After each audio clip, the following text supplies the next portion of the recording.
and welcome back to her podcast. I'm Vanessa Gracia Cruz, and I'm so excited to be with my friend Diana Taveras. Yay. Here with us. And today we're continuing in our series. So the first part of the series was self-loved. We talked about being self-loved, what it is to be self-loved. Then we talked about self-leadership, being able to lead your thoughts and your actions to the result and the place that you want them to go with my sister Jessie. And now, in this episode, it's the third in the series, we're going to be talking about self-employment. And not just self-employment, but I know that a lot of you guys that are watching me, a lot of the people that I mentor are thinking about launching your own business. I have found that most people overthink starting their own business. You know, they debate and they procrastinate. So I'm here with my friend Diana Taveras. She has started multiple businesses and she's taught classes as well about how to launch, what to get started to millennials and to Gen Z. So we just want to share with you guys some of our keys, some of our tips to getting started. So I guess my first question, Diana, would be, what is the most common question that you receive when you're giving a workshop, when people come up to you? You've started, how many businesses have you started at this point? Honestly, if you count since I was 6 years old, I have no idea. I've been a little hustler. You are a real momtrepreneur. Like, well, in the time that I've known you, you have a party planning business. Yes. You deal with real estate, like truly like the virtuous woman. So I love learning from you and being friends with you. So when you teach other people that, you know, I feel like that's a skill that you've developed and that you've really embraced. When you teach other people that, what's like the first, like what's the key, the go-to? I think the first one is how do I even start a business? I mean, there's a lot of questions that go into that and there's a lot of teachings that go into that. But I think the first one is, how do I even start? Like, how do I even know that this business is the right idea? Or how do I even start saving up or budgeting? So I think I'm going to tackle the first one, and is, how do we start one? Honestly, if you have an idea, go for it. Start researching about it. Start researching other businesses that are doing something similar to you and start seeing what they're doing and how they're doing it. Learn from them, because sometimes we have the misconception that I can't copy my competition or I can't be like my competition. And I think sometimes that's kind of, I don't want to say immature to think that, but I think that it's probably wrong just because there's people that have years ahead of you. So I think my first thing would be planning it. And planning has a lot, I mean, it's like a whole world of it. But I think first, what's your idea? Is it going to be a service that you're going to be selling, or is it going to be a product that you're going to be selling? Once you narrow those things down, start researching more. Like I said, how you're going to do it. How are you going to do it? Is it going to be from my house? Is it going to be that I'm going to be selling something, at a festival, or is it I'm going to be selling something to my friends? I mean, just start, I guess, deepening yourself in it, you know? And one thing that I've noticed, and I tell this to people all the time, don't wait until you have the money to start a business to start doing the research and the product development, because sometimes you realize along the way that you didn't need all the money you thought you did. I was mentoring somebody, I was talking to them about a month ago, and they were saying, well, I haven't started my business yet because I'm waiting for the money. I was like, okay, how much money do you need to start your business? And they're like, I don't know. I agree. And like, I felt for her, because I was like, okay, I understand why you would think that, but how about you actually start the research? It costs $0 to do research. It costs $0 to make a business plan. Yeah. Sometimes you need to figure out how to make the business plan, but there are so many resources and books and things available to you that you can get absolutely for free. Yeah, free online. Google, hey, he's your best friend. I'm serious. Whoever invented Google, kudos to you, because it's true. You can go in there and say, hey, business plan. You have a bunch of business plans that you can literally just click and start planning your business. I agree. Sometimes you don't need all the money. You can start the research yourself. Sometimes you could even have a business that doesn't require a lot of money. Yeah. Like, I mean, if you like making cakes, you can go to Publix, get yourself, your first cake, sell it. There you go. You have profit. Now you can make 2 cakes, And I mean, there's things that you don't have to invest a lot of money in. And with things like that, with services or pre-sales, and this is something, and we're saying a lot of things that to some of you guys out there might sound common sense, but I've talked to so many young people who just have, it's never clicked this way. So exactly like you're saying, if I want to sell cakes, I don't really even need startup costs, because first I can just start putting out there, hey guys, I make cakes. And the first person that tries me out, the first person that says, okay, I'll give you a chance to make a cake, they are basically giving me my startup costs. Because if I tell them, okay, give me 50% of the cake, let's say I'm charging $200, give me $100, I'll make you this cake. With that, I get the ingredients, and then I'll keep the other 100 as profit. And that's so true. Let me give you an example right now. It just clicked. When I started my business on party planning, and I did like parties and stuff, I didn't have the money to actually start buying all the rentals and buying like the linens and the cups and like all that stuff. So I said, you know what? I don't have the money, so I'm going to do my 50%.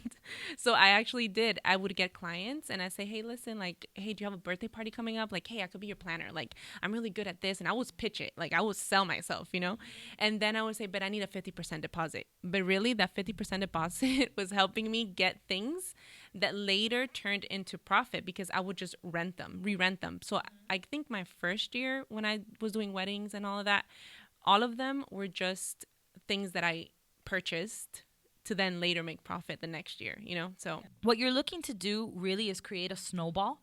And with a snowball, like, we've seen in all the cartoons and stuff, you start with a little snowball and it gets bigger and bigger.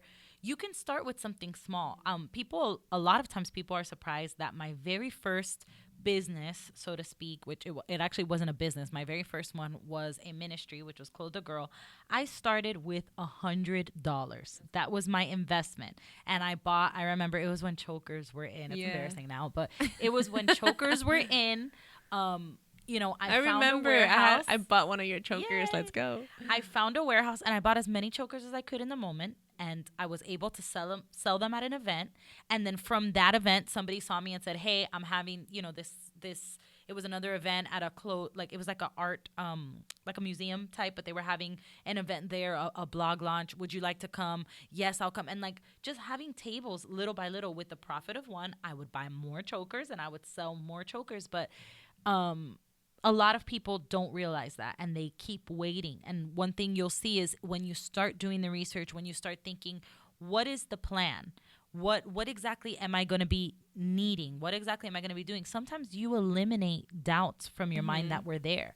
So as you've made business plans, my next question that I want to kind of tackle is, what is in a business plan? I know people can Google it, but like, as you've made your business plans, what's the first thing that you do when you say, okay, I'm going to start a new business? What are the questions I'm asking? What are the things that I'm thinking of? Okay, so the first question is, and I think I kind of said that at the beginning, but it's true, you have to have guidance in your head of what you're doing, because you could have 10 different ideas, but you have to narrow it down. So my first question is, what are you starting? Okay, that's kind of obvious, but yeah, no, for real, like, put your mindset, okay, I'm going to start this t-shirt company.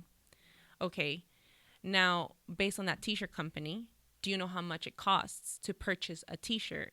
And then you'll be able to make profit out of it. Like, put your design on it. And put your design on it. Or the machine that you're going to use. Let's say a Cricut, like a Cricut machine. Like, how much does it cost? Okay, start budgeting your costs. And then we can start talking also the fun stuff, like the name, the brand. When are you going to launch? That's a big one. Okay, so if you are going to launch in 3 months, what do you have to do in those 3 months in order to launch? How are you going to be prepared to get there? So it's like little milestones with the bigger milestones. Another thing would be, how are you going to pay yourself? Are you going to pay yourself right away? Are you going to pay yourself after a year, after 3 months? Because sometimes having a business doesn't mean that you're always going to get profit the first time that you sell something. Sometimes it's going to require 6 months working, a year, 2 years, 3 years. I mean, it depends. Usually statistics say that it takes up to 3 months, 3 years, not 3 months, 3 years for a business to actually start making profit, to sustain itself and actually pay the number one employee, which is yourself, and then other employees. So so I think those are the bigger picture of business planning. Yeah, and I want to clarify that. So let's say even when we go back to you with the party planning or me with the chokers, so embarrassing now. But hey, we raised a lot of money for A21 to end trafficking, sex trafficking, not self trafficking. But So when you think about that, we did make profit in the moment, but the key is to not immediately go and spend that profit. The key is to have a plan, and that's where the business plan is so important too. Okay, so now I have these, I started with $100, now I have 200. What's my next move? You know, maybe the next move is a website. Maybe the next move, Instagram pages are free. So those are some things that you can get started from free. But what is my next investment in order to keep making it grow? Because business does take investment. And I think having that in your head beforehand is so important, because I do see a lot of people that they say, okay, well, I'm going to start a business. And if they don't see money, if they don't see, and it's not just money, if they're not wowed in 3 months, they quit. They quit. Yep. And that's another thing that I want to tap into. Just because you're not making money right now, or you're not having the, I guess, expectations that you had about your business, it doesn't mean that your business sucks or that you're not successful. It just means that you have to maybe work a little bit harder, be patient, see where the gaps are, and find solutions for those gaps. And also, one thing that I remember when I first started a business, I was my photography business when I was like 18, I think. And I remember I would always compare myself to the photographer in town. And then I'll be like, but man, she's making so much money. She's booking weddings. She's booking like all that stuff. Like, I have the talent. I have the equipment. Like, what's happening? Like, why not me?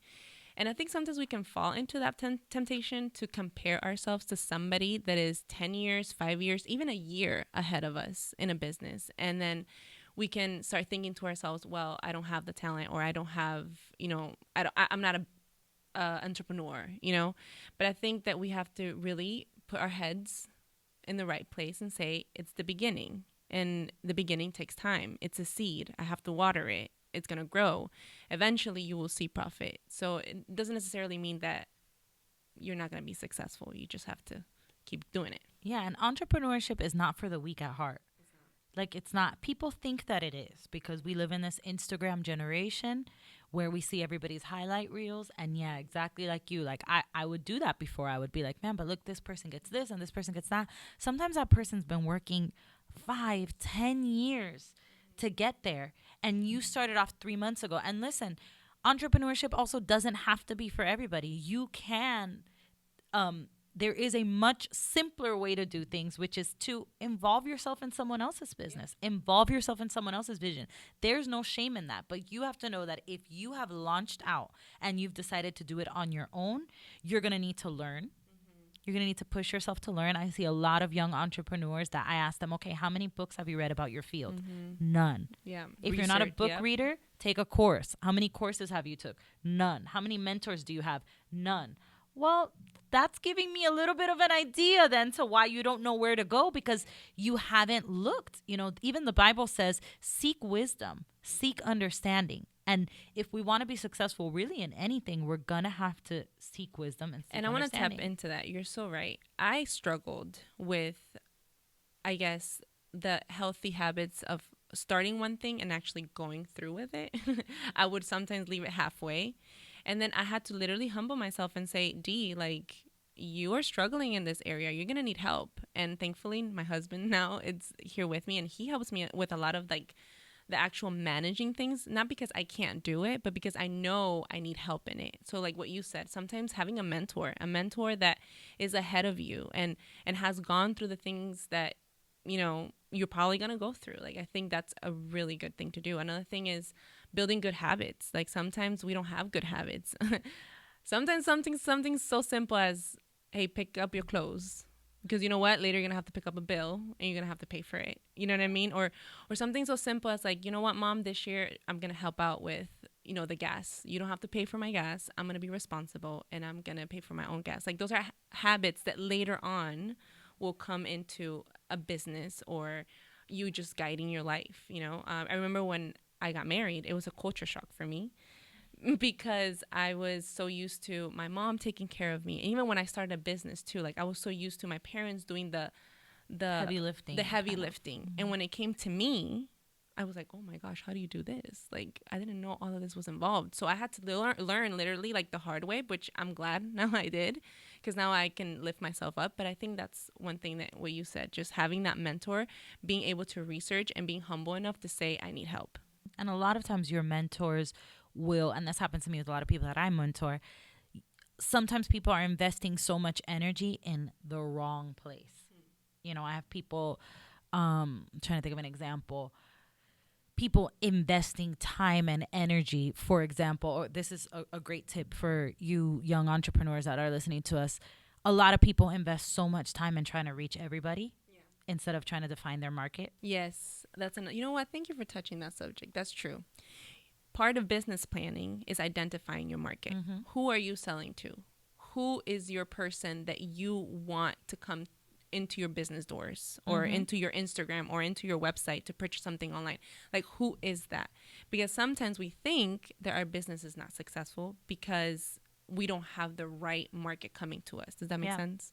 And your friends and family are not your market. Yes. I hear people saying this a lot now, and it's so true. Because they want to support you. But don't assume that just because you have a lot of friends and a lot of family, oh, everybody's going to buy cakes from me, let's say.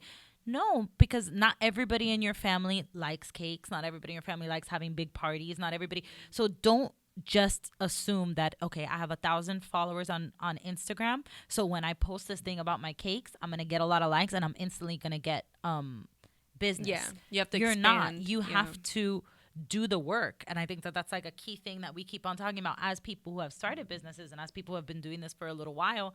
You know, you start to learn that you're going to have to do the legwork. You're going to have to do the legwork of, like you said, finding out who is my target market and how can I reach them rather than just casting out, you know, a random net and saying, hey, whoever comes, comes. No, because you have a specific type of person. And that's just one example of things that I've seen people focusing on that I'm like, no, don't do that. Don't do that, because I've been there and I can guide you and I can show you that that's not necessarily the place to go. And another thing I would say too for those starting out is, and this is something my dad told me a while ago, and I love the phrase. He said, know your strengths and staff your weaknesses. Let's go. There are things that you should not be doing, and you don't necessarily need even a paid staff. You can, that's where you can get your friends and family involved, your husband, your cousin, your sister, your brother, to say, hey, can you come alongside me and just help me with this that is not my strength? You know, I've never done the accounting in any of my ventures and any of my business and any of my events. I don't run the budget. I'm not a numbers person. I look over the numbers. I understand them, which I think is important. I understand them and I know what's going on and I see the money and I see what's going in and out, but I'm not the person saying, you know, we need to sell this many tickets. And, you know, like even in the event that we do, Redoma, there is a math there to that where, okay, in order to pay for this event, we have to sell this number of elite, this number of VIP, this number of diamond. I'm not the one doing that math because it's not my strength. I know my strength. My strength is the creative side. Like I kind of picked up on what you were saying, like your strength is the starting, the ideas, the branding, the name, like you're so good at that. And then, you know, Jamie comes and helps you with some of the everyday management. That's okay. I like to say that sometimes I'm the face of the businesses, but he's really the heads of it. Like he's the one, like, you know, doing the business moves and stuff. But it's true. What you say, I feed off of it 100%, like what you're saying. Because I remember when I had my business planning and decorating thing, I started staffing at $10 an hour, or like not even, I think it was like $8 an hour, all my cousins. And I said, guys, I don't know how to set up all this stuff. Like I have the picture, I have this, but you can help me out. And they were so happy because they were like way younger than me. So for them, like $8 for 2 hours or $18. You could afford the $8? Because at first I was like, ooh, did you? I actually could, because remember I had like the 50%, so I would always put it in there in the budget. But you know, like it was 2 hours, so it was $18. Oh, okay. You know what I mean? Like just setting up. I thought you were like party. 40 hours a week. Oh no. Them. I was like, oh, how'd you do that? No. Yeah, let me rephrase that. So yeah, it was just for like the 2 hour setup or the 2 hour teardown that I couldn't do because I was only doing other things. Yeah, I was doing other things, so I would just like staff them. And for them, that was Chipotle. Like, let's go. You know, So, you know, yes, yeah, and right. I love that. I love that creativity of being able to say, like, okay, I can't pay this much, but I can pay this much. Because, like I said, I do talk to a lot of people also that they're like, okay, well, I'm waiting until, like, it's like we're always waiting. You know, I'm waiting until I have the money because I have to pay a staff. Because, no, at the beginning sometimes, hey, if you got people willing to work for, you know, $18, $25, great. At the beginning sometimes, though, it's you. Yeah, it is. You know, for a long time in VGC with my planners, with everything, you know, I was taking the tape off of the thing and putting the labels. And right now I don't have to do that. Now I'm able to have more people come alongside me in my team. But a lot of them also are volunteers. And that's another advice that I'll give to you guys starting out, you entrepreneurs. You don't necessarily need to pay people all the time. Sometimes there are people who just believe in your vision and believe in what you want to do and believe in you as a leader. We watch Shark Tank a lot in my house. You know what? I was going to throw that in Shark there. Tank. Hey, guys, Shark Tank. But in Shark Tank, they say something very interesting. And it's that usually they'll buy into the product, sometimes not because of the product, but because they like the person. They're like, I believe in you. And sometimes the product is good. And they're like, nope, you're irresponsible with your money. You don't know the market. You don't know. They don't believe in the person. Yeah. The point is that if you believe in the person, people will believe in you and believe in you as an entrepreneur. And sometimes they'll lend their time and they'll lend their effort. Don't abuse of all your friends and family, but some friends and family or some people that you find on Craigslist. If you say, would you like to come and intern as an apprentice to a wedding planner, an apprentice to a photographer? Somebody out there might, because somebody might be looking for experience. We're not trying to exploit those people, but those people need a mentor just as much as you need a mentor. Yeah, I agree. And to tap into that, right now, one of my businesses, First Joyce, I'm the one that is doing the shipping, the handling, the dropping off at the USPS, and doing the customer service and everything. So yes, sometimes you are going to wear all those hats, but I do have somebody from our youth group that comes and helps me with Joy so I can have that time. And she loves my daughter and she does it for free. And she's like, I'll so even I can kind of relate in that sense that sometimes you're going to do it all yourself, but you can have people helping you to do the things that you can't do. Yeah, don't be afraid to go for the ask. So many people are shy because they're like, who am I to, ask somebody to babysit for me for free? Who am I to? But you never know. Some people just like your kid. I have a lot of people that literally I get shy sometimes to ask too because I have so many kids. And I'm like, you don't want to come to my house, do you? And they're like, we're dying to go to your house to hang out with the twins. And I'm like, okay, great. You'd be surprised how many people are down to watch your kids so that you can do other things. You'd be surprised how many people are down to pack with you. Yeah, pack with you and just spend time with you, just support you, or be that person that says, hey, I was there with you from the beginning, Yeah. Or your best friend, But I find that the more organized you are, so that when the person gets there, one thing is saying like, hey, so do you want to help me in my business? And the person will be like, wait, I don't know. It's different when you're organized and you say, this Thursday from 8 to 10, I'm going to be packing orders. You want to come and help me pack orders? I really need help. It's completely changed because you went for the ask, but you were organized in the way that you went for the ask. So right there, we're going to take a little tiny break and be right back. Hey, I'm Vanessa Gracia Cruz, and if any of this is resonating with you and you think maybe you just need a little bit of help taking that step back, evaluating your emotions, getting to the core of what you're going through, you might just need a little bit of therapy, a little bit of mentorship. And I want to let you know that I am offering that. So if you'd like to work together to help you, whether it's doing that, writing your book, eliminating toxic habits and thoughts, I'd love to work with you. Go ahead and visit vanessagraciacruz.com. There's a tab for mentorship where you can apply and we can work together.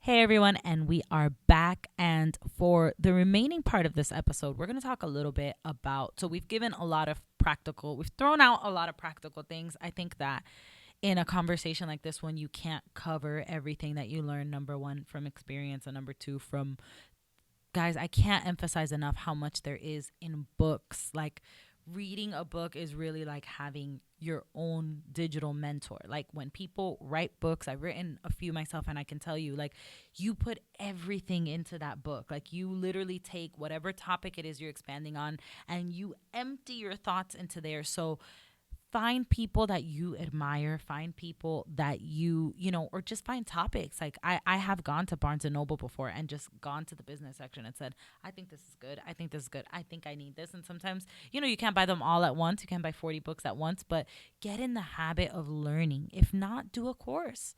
You know, there are so many online courses right now that you can do from your house. But anyway, I don't want to go too deep into that. We want to end. So we've put out so much practical things in there, and it's not necessarily that you can listen to this podcast and immediately know all that you need to know. But hopefully we've dispelled some of the some of the doubts, some of the confusion that maybe was holding you back. And I want to end the episode in that way. I want to talk about some of the struggles that you had maybe in your mind, you know, those little voices telling you, you can't do it, don't start. You talked a little bit about comparing yourself to other people. What are some of those lies or some of those difficult things that they just held you back from getting started? Or even when you were starting, they held you back from truly developing your business ideas? I want to tackle number one, kind of like feeding off from what we spoke about comparison. I think that we can easily fall into that trap of comparing ourselves to somebody. And one of my life quotes is, comparison is the thief of joy. But not only thief of joy, but it also is a thief of a bunch of other things, maybe even propelling your business, because you're comparing yourself, like you're comparing yourself to, like, you know, maybe I don't have enough, or I don't have enough friends, or I don't have enough money, I don't have enough, and whatever it is. Stop comparing yourself, because I'm going to go a little bit into godly mode right here. God has given you that idea, or placed that idea into your heart or into somebody's heart. And if it's meant to be, God will provide. He is our provider, like provider of everything. So it's even like trusting him in that. When I started First Choice, I would say a little bit more about it. My struggle was, how am I going to launch it? Because this business is more about helping people rather than making profit for myself. So that counts. And that counts. Ministries are run. I don't want to say they're businesses because everybody's going to jump on me, but they're run very much in the same way. So I was like, how am I going to start this? I started with the battle of comparison of, well, you know, this friend has this and this friend has that. Like, how are you going to really bless people if you don't have the audience, you know, or you don't have. And I think it was the enemy, because there's such a beautiful story behind First Choice. And then I remember I started telling God, well, God, like, you gave me this vision at 2:00 in the morning of calling it First Choice and helping people in Guatemala. A little bit about the business: we help people in Guatemala. They make handmade goods, and we basically provide a living for them. Like, the product that you're buying is literally helping a family in Guatemala. So how am I going to start this? I didn't have no contacts in Guatemala, even though I am Guatemalan, but I didn't have any contacts that actually knew people that knew how to hand make things. So I started saying, well, I do have these friends, but are they really going to help me? You know, anyways, it's a very mental struggle. So I decided to just jump. I literally booked a flight, and I said, well, I'm going to go to all the mercados in Guatemala, and I'm going to start searching for these people. And long story short, God provided my business partner. Her name is Charlene, and I want to honor her because she has been literally the heart, the legs, everything in Guatemala of First Choice. She had the exact same dream of making, helping people in Guatemala, and God just put us together. She was an old friend of mine that I hadn't even thought about, but God knew both of our hearts.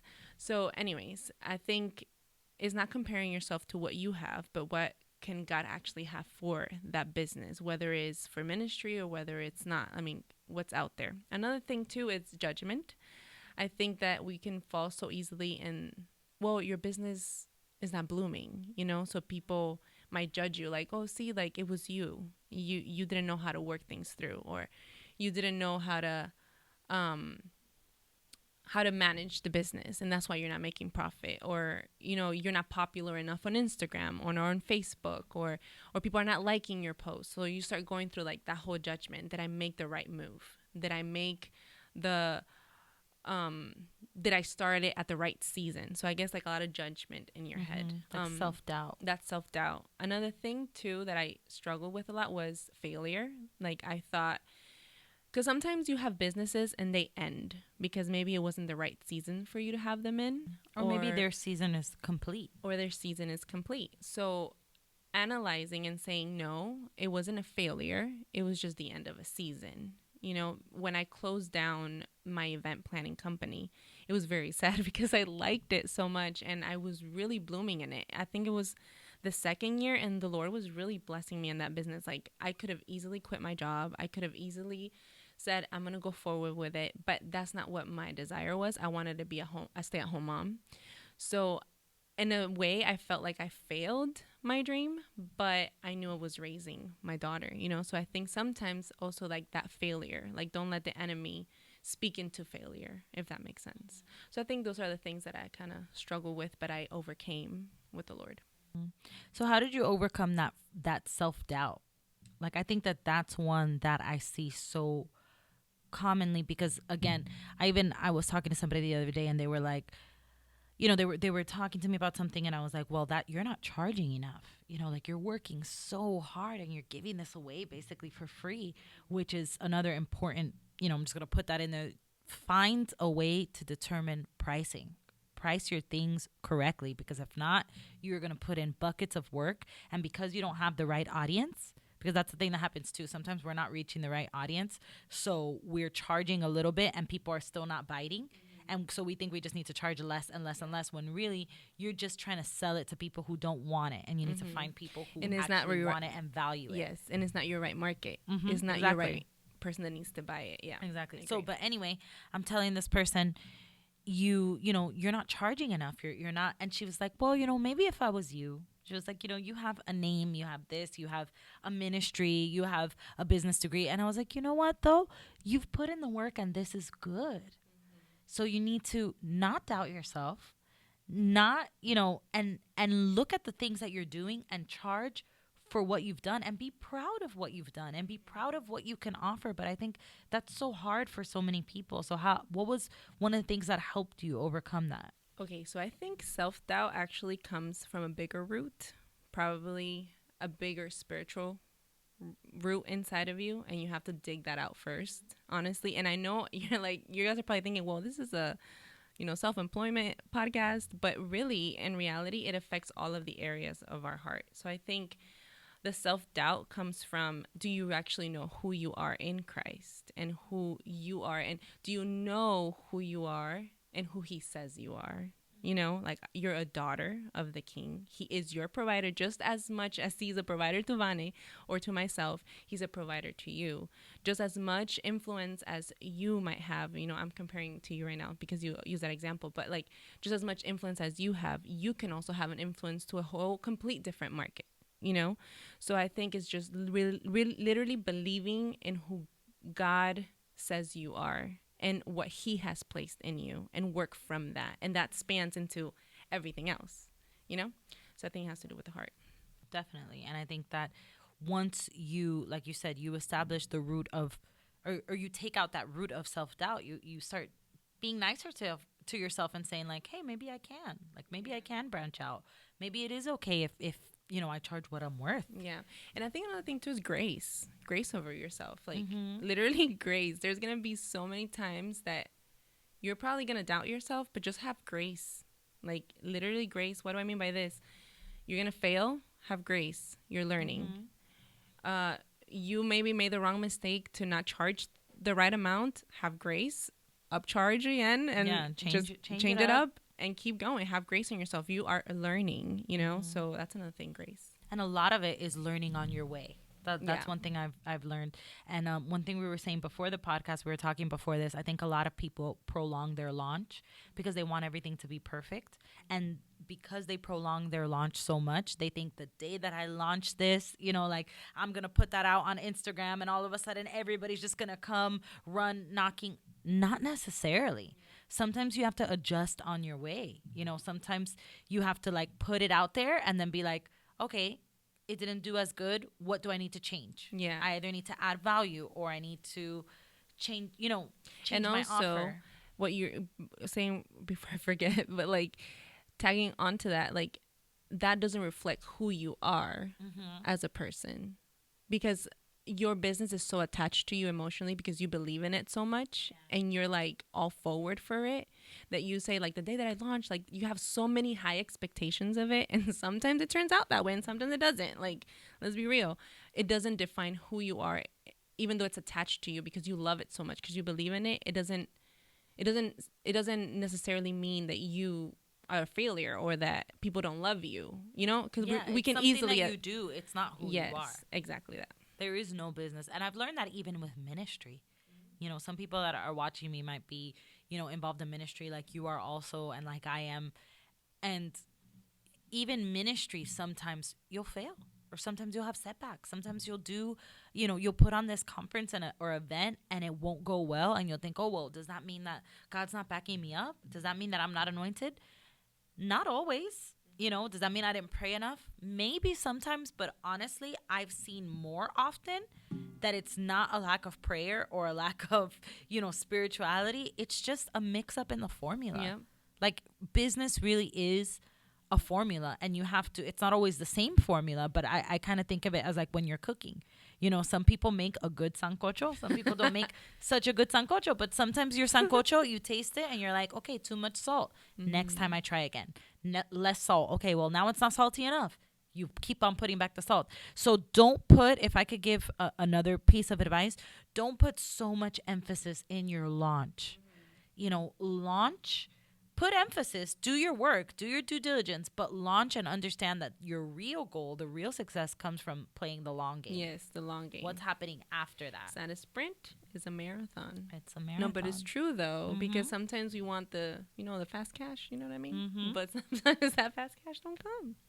It takes years in the making. Not so yes, always. I agree. Definitely. Well, thank you so much for being here on the podcast. I really hope that it was a blessing to you at home. And if it was, I would love, it would mean the world to me if you would share that you're listening on social media. Share it in your stories. I will definitely repost you and share it with a couple of your friends. Her podcast is all about young women in our 20s, in our 30s, getting started and learning how to lead ourselves first. We're talking about, in this season, we've been talking about being self-loved, being self-led, being self-employed. And next week, we're going to talk about the self-E. So we're going to be talking about how social media affects how we think, how we react, how we compare ourselves to others, and all sorts of good things like that. And I really hope you guys have enjoyed it. So please share it with others, and we will see you next week.